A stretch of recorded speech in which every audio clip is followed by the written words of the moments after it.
Welcome to the Rim Break Rodeo. We hope this video helps. You begin by launching a quick search. Type Excel into the Start menu search box on Windows or Spotlight on a Mac.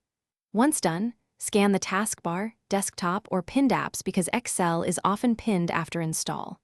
If you see Microsoft Excel, right-click to open or pin it for future access.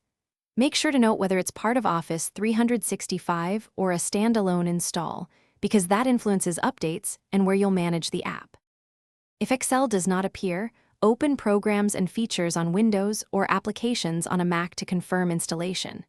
Next, check the Microsoft Store or Office website to reinstall. Sign into your Office 365 account so subscription apps become visible. Once signed in, use Search Again or Launchpad to find Excel. Also, verify file associations by right-clicking an XLSX file and choosing Open with Excel.